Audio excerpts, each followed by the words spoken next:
इस भौतिकवादी युग में आजकल के मनुष्य सत्य के मार्ग को छोड़कर असत्य का मार्ग चुन रहा है। वो सत्य का मार्ग जिसका न कोई आदि है और ना ही अंत, सदा शाश्वत है। लेकिन फिर भी मनुष्य के मन में शंकाएं उत्पन्न हो रही हैं, जैसे क्या वाकई ईश्वर है? क्या किसी ने ईश्वर को देखा है? मेरे ही बच्चों का मन पढ़ाई में क्यों नहीं लगता? क्या मेरे पति मेरी बात मानेंगे या नहीं? मेरे ही बेटे या बेटी का रिश्ता होने के बाद क्यों टूट जाता है? क्यों आ रही है मेरे विवाह में बाधा? क्या मेरे घर में वास्तु दोष तो नहीं? ईश्वर के प्रति आस्था रखनी चाहिए या नहीं?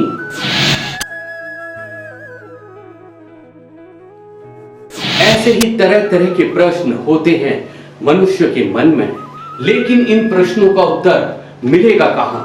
बिल्कुल मिलेगा। जी हां, अगर आपके मन में भी है जीवन, धर्म, वास्तु दोष या पितृ दोष से जुड़े कई सवाल, तो आपके सवालों का जवाब मिलेगा हमारे विशेष कार्यक्रम सनातन तत्व ज्ञान में, जहां आचार्य शशिकांत वशिष्ठ जी देंगे आपके सभी सवालों के जवाब। तो देखना ना भूलिए हमारा विशेष कार्यक्रम सनातन तत्व ज्ञान प्रत्येक रात्रि 8 बजे और पुनः प्रसारण प्रातः 7 बजे सिर्फ YouTube चैनल पर।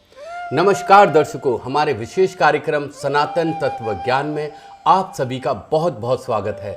हम हर रोज आपको नए नए तरीके बता रहे हैं जिससे आप अपने कष्टों को दूर कर सकते हैं और प्रभु की भक्ति में खो सकते हैं। प्रभु की भक्ति तक पहुंचाने का जरिया गुरु या आचार्य होते हैं और ऐसे ही आचार्य श्री शशिकांत वशिष्ठ जी आज हमारे स्टूडियो में हैं। आइए सबसे पहले उनका स्वागत करते हैं। आचार्य जी, आपका बहुत बहुत स्वागत है। आचार्य जी, पिछले एपिसोड में आपने हमारे दर्शकों को बताया था कि वो किस तरीके से जो उनका धन है, धन का लाभ ले सकते हैं, धन का सुख प्राप्त कर सकते हैं। बहुत से लोगों के पास अत्यधिक धन होता है लेकिन वो उस धन का लाभ नहीं ले पाते, ये आपने पिछले एपिसोड में बताया था। लेकिन इस एपिसोड में हम आपसे जानना चाहेंगे कि कुछ लोग होते हैं जो मेहनत बहुत करते हैं, दिन रात एक कर देते हैं, लेकिन फिर भी उनके पास धन नहीं आता या आता है तो टिकता नहीं है, आने से पहले जाने का रास्ता बना लेता है। तो इसकी क्या वजह है? देखिए, जैसा कि राघव जी ने प्रश्न किया कि कई बार बहुत अत्यधिक मेहनत करने के बाद भी धन की प्राप्ति नहीं हो पाती है, धन आता है तो टिकता नहीं।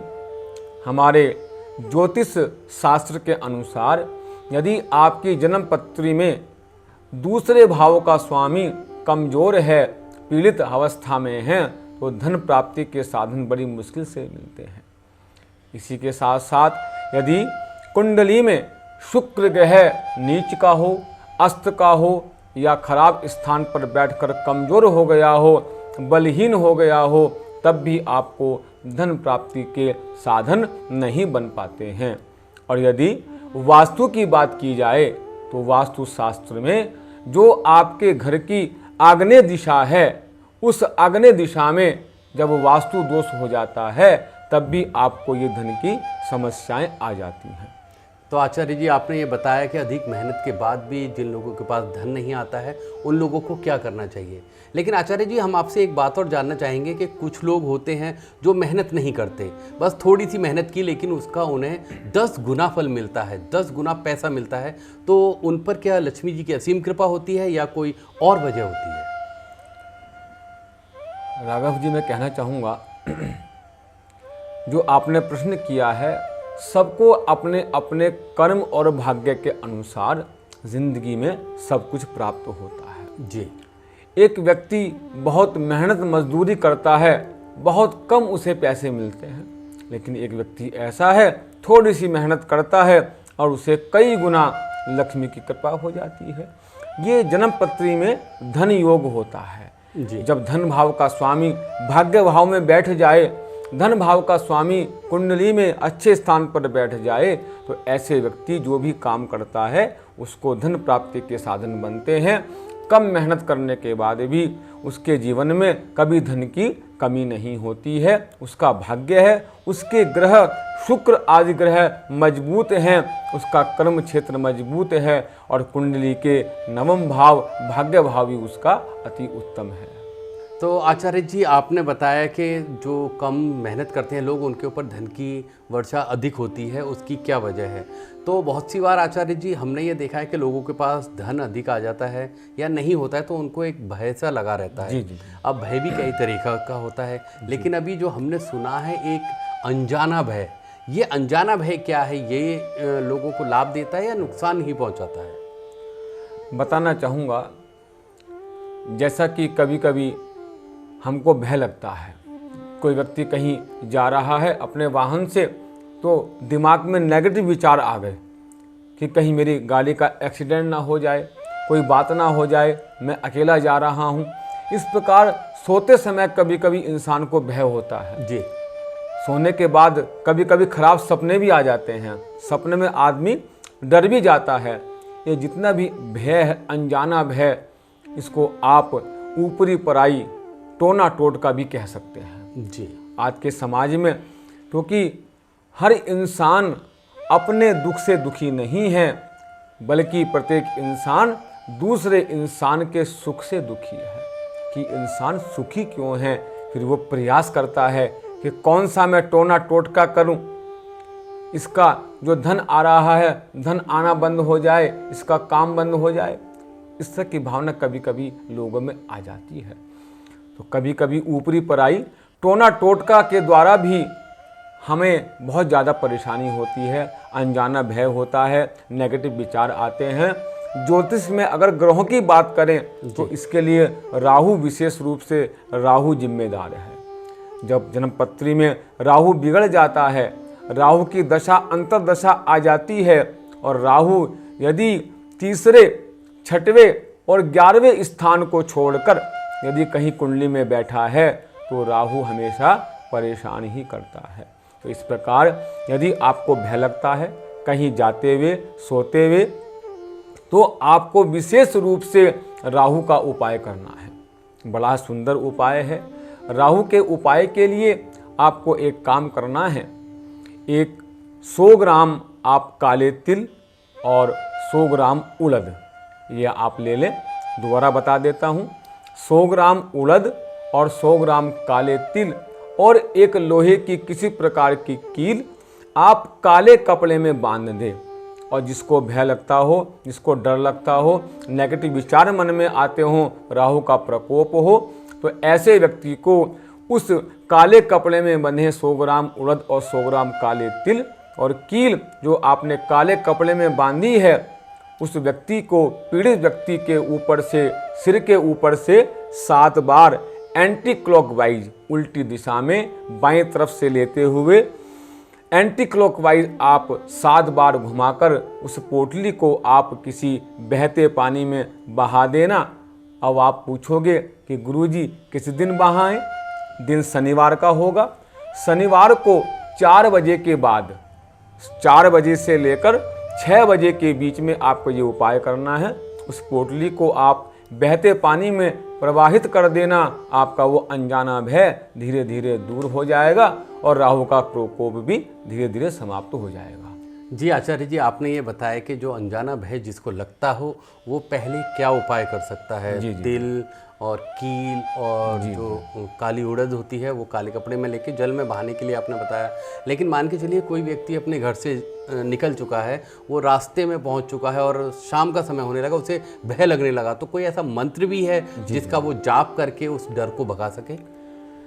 इसके लिए आप हनुमान चालीसा की एक बड़ी सुंदर ही चौपाई है जी। जब भी आपको कहीं रास्ते में भय लगे, कहीं आप जा रहे हैं, सफ़र में हैं, यात्रा में हैं, तो केवल एक ही चौपाई का आपको जाप करना है।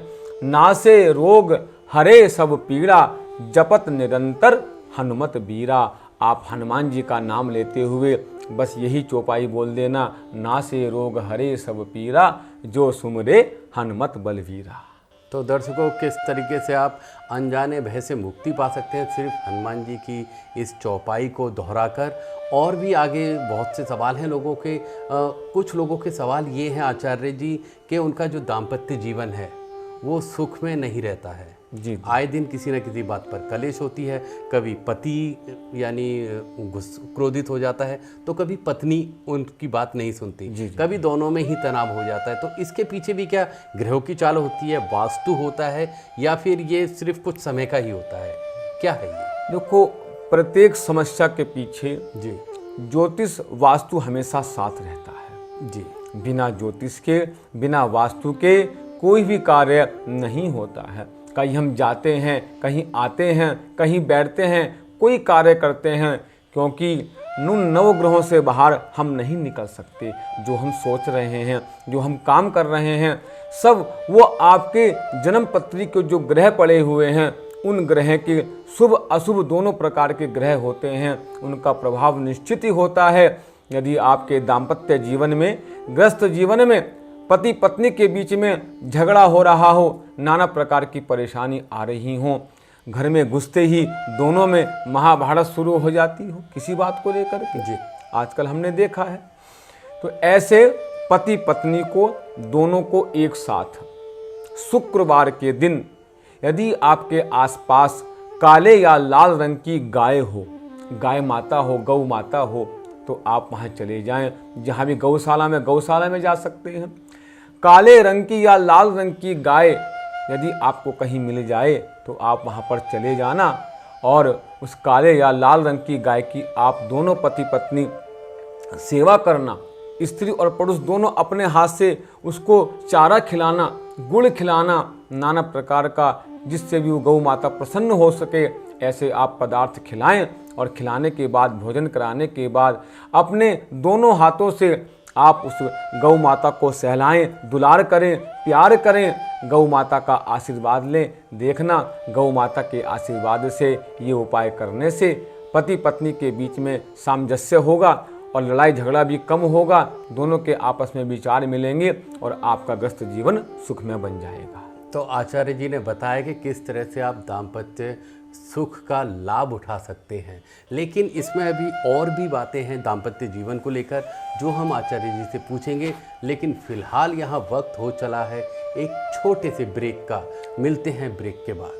हर मनुष्य के जीवन में समस्याएं अक्सर आती हैं। उन समस्याओं के निवारण के लिए मनुष्य तंत्र मंत्र विद्या, झाड़ फूंक, तरह तरह की विधियों को अपनाता है। ऐसे में इंसान कभी कभी ठगी का भी शिकार हो जाता है और उसकी समस्या का निवारण भी नहीं हो पाता। क्या ऐसे मनुष्यों की समस्याओं का निवारण है कहीं? जी हां, बिल्कुल है। एक विश्वसनीय और सच्चे गुरु के पास आचार्य शशिकांत वशिष्ठ जी करेंगे आपकी हर समस्या का समाधान ज्योतिष वास्तु अनुष्ठान के माध्यम से, जिससे आपके जीवन की हर कठिनाइयां होंगी दूर। ज्योतिष वास्तु परामर्श के साथ पूजा अनुष्ठान में प्रयोग आने वाली पूजा से संबंधित सामग्री जैसे गाय के गोबर द्वारा निर्मित संभ्राणी कप, हर्बल धूप, रुद्राक्ष माला, शंख, शालिग्राम इत्यादि सामान आप ऑनलाइन घर बैठे भी हमारी वेबसाइट www.swasthavikAstroguru.org पर जाकर प्राप्त कर सकते हैं।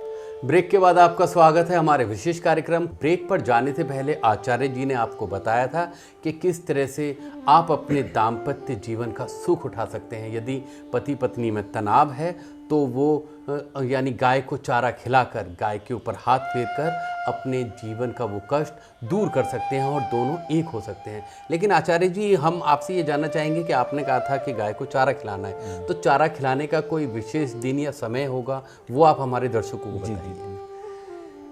जैसा कि हमने आपको बताया कि पति पत्नी दोनों जाकर काले या लाल रंग की गाय की सेवा करें, तो उसका दिन शुक्रवार है। शुक्रवार के दिन के समय सूर्यास्त से पहले आप दिन में कभी भी शुक्रवार के दिन आपको ये उपाय करना है। और यदि पति पत्नी में मन मुटाव चल रहा हो, झगड़ा रगड़ा चल रहा हो, तो दोनों में से कोई भी एक व्यक्ति जो समाधान चाहता हो, पति या पत्नी दोनों में से कोई भी गाय की सेवा कर लेना, उससे भी गौ माता की कृपा होगी और आप दोनों पति पत्नी का जो जीवन सुखमय बन सकता है।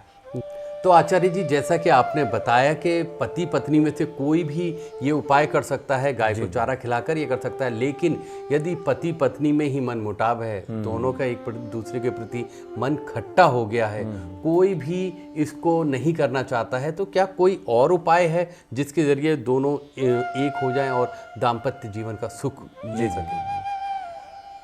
बहुत सुंदर उपाय हमारे शास्त्रों में दिया गया है।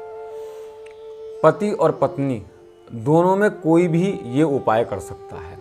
यदि पत्नी चाहती है कि मेरा पति मुझसे प्रसन्न हो जाए और मेरे साथ अच्छा व्यवहार करे, अच्छी प्रकार से रहे, प्रेम से रहे, और यदि पति चाहता है, पुरुष चाहता है कि मेरी पत्नी का स्वभाव अच्छा हो जाए, दोनों का विचार मिल जाए, तो दोनों में कोई भी ये उपाय कर सकता है और दोनों एक साथ भी कर सकते हैं। बड़ा सुंदर उपाय, सभी दर्शक ध्यान से सुने। अशोक वृक्ष का आपने नाम सुना होगा। अशोक वृक्ष, सोमवार के दिन दोनों पति पत्नी या फिर दोनों में से कोई भी एक व्यक्ति सोमवार के दिन अशोक वृक्ष का जहाँ पेड़ हो वहाँ आप चले जाएं। सबसे पहले उस पेड़ को आप जल चढ़ाएं, जल दें, फिर प्रार्थना करें कि हे अशोक वृक्ष के देवता, आप हम पर कृपा करें, हमें आपके पत्तों की आवश्यकता है। इस प्रकार प्रार्थना करने के बाद आप 7 पत्ते उस अशोक वृक्ष के आप 7 पत्ते तोड़ कर लाएं। उन पत्तों को लाकर आप गंगा जल से स्नान कराएं। उनको चंदन आदि टीका लगाकर आप उनको अपने घर के मंदिर में रख दें और रखने के बाद उनको रखा रहने दें। जब अगला सोमवार आएगा तो अगले सोमवार तक आपके वो पत्ते सूख जाएंगे। जो आपने 7 पत्ते लिए हैं अशोक वृक्ष के, उन पत्तों को आपको अगले सोमवार को बहते हुए जल में बहा देना है और फिर पुनः बहाने के बाद अगले सोमवार को फिर यही प्रक्रिया करना है। अशोक वृक्ष पर जाएं, जल चढ़ाएं, प्रार्थना करें, पत्ते तोड़कर लाएं, पत्रों को धूप दीप दिखाकर मंदिर में रख दें। फिर अगले सोमवार को उन सूखे हुए पत्तों को आप बहते पानी में बहा दें। ऐसा आपको 3 बार करना है। ऐसे आपने पहले सोमवार को पत्ता लिया, रख दिए, अगले सोमवार को सूखे पत्तों को बहा दिया, फिर नए पत्ते लेकर आ गए। फिर तीसरे सोमवार को पिछले सोमवार वाले पत्ते आपने पानी में बहा दिए और नए पत्ते आपको रखने हैं। और अंतिम में जब आपके ऐसे 3 सोमवार हो जाएं तो तीसरे सोमवार को आप उन पत्तों को बहा दीजिएगा। फिर आपको नए पत्ते लाने की आवश्यकता नहीं है। बस इतना ही आपको उपाय करना है। इस उपाय के करने से, क्योंकि उस वृक्ष का नाम है अशोक वृक्ष, जहाँ शोक ना हो उसे अशोक कहते हैं। जहाँ कोई शोक ना हो, कोई परेशानी ना हो, मंगल ही मंगल हो, आनंद ही आनंद हो, ऐसे आप अशोक वृक्ष का ये उपाय करें। आपका जीवन से भी सारे शोक समाप्त हो जाएंगे और दोनों पति पत्नी में प्रेम भी होना आरंभ हो जाएगा। तो आचार्य जी ने बताया कि अशोक के पत्तों को आप सोमवार को लाकर उन पर टीका लगाकर 7 दिन तक रखकर अगले सोमवार को उनको बहते हुए जल में प्रवाह कर दीजिए। तो अब हम आचार्य जी से एक सवाल और इसी में जानना चाहेंगे कि आचार्य जी, मान के चलिए जिस व्यक्ति के घर में ये परेशानी है, उसने ये उपाय भी कर लिए, 7 पत्ते भी ले आया, लेकिन उसके वहाँ से नदी या नहर या जो भी तालाब है वो वहाँ से है नहीं, वहाँ से 100-200 किलोमीटर दूर है, तो क्या नदी के अलावा कोई और जगह वो जल के उन पत्तों को प्रवाह कर सकता है? जी जी जी।